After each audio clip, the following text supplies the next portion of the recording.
When people hear the term main character, they probably picture figures like Luke Skywalker, Harry Potter, or even Poe from Kung Fu Panda. These are the heroes of their stories, the ones the audience follows from beginning to end. But what if I told you that being the main character and being the protagonist aren't always the same thing?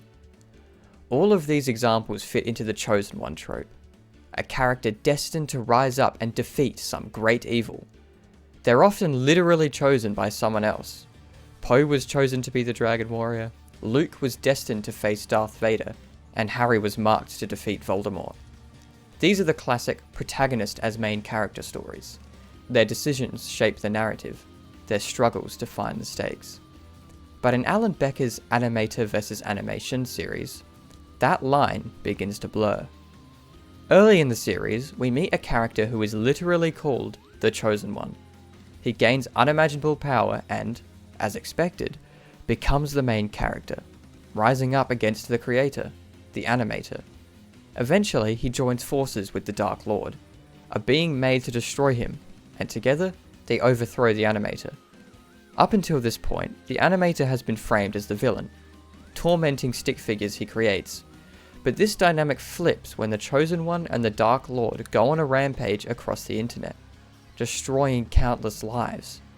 The Chosen One initially revels in his power, but quickly realizes they've become the very thing they hated, creators of destruction.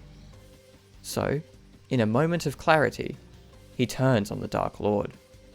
This is when new characters are introduced, the Second Coming and his friends from stickfight.com, Red, Blue, Green, and Yellow. What makes the Second Coming unique is that he's the only stick figure who came to life without the animator's intervention. Normally, these side characters would fill the support cast roles, the Han Solos and the Leias.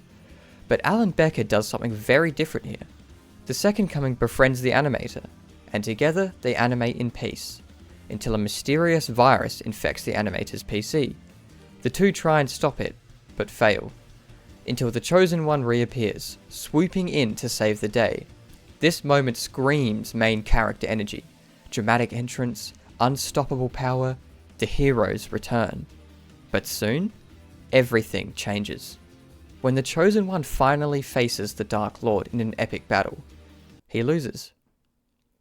It's shocking, because the Chosen One is supposed to win.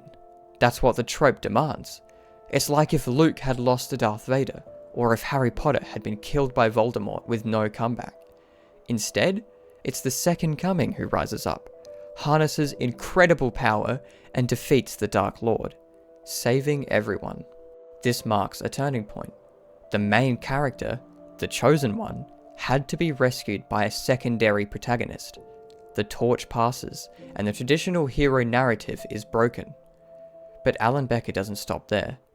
In the next chapter of the series, things start deceptively familiar. We see the Chosen One on the run from 4 mysterious mercenaries with a bounty on his head. The perfect setup for another redemption arc. He's framed as a hero again, saving civilians from falling rubble and using his powers in spectacular ways. Every cinematic frame screams, he's back.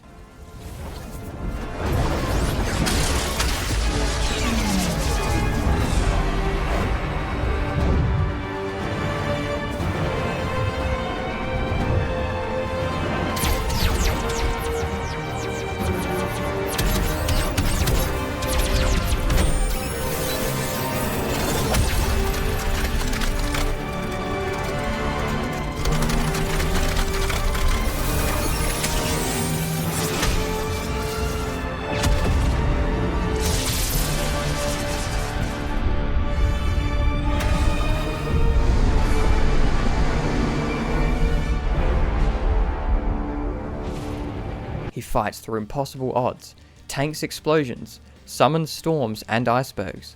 Classic main character stuff. For new viewers, this looks like his story. But it isn't. The Chosen One is captured, and, in a cruel twist, imprisoned and exploited as nothing more than a memory tool for a corrupt corporation seeking revenge against the animator.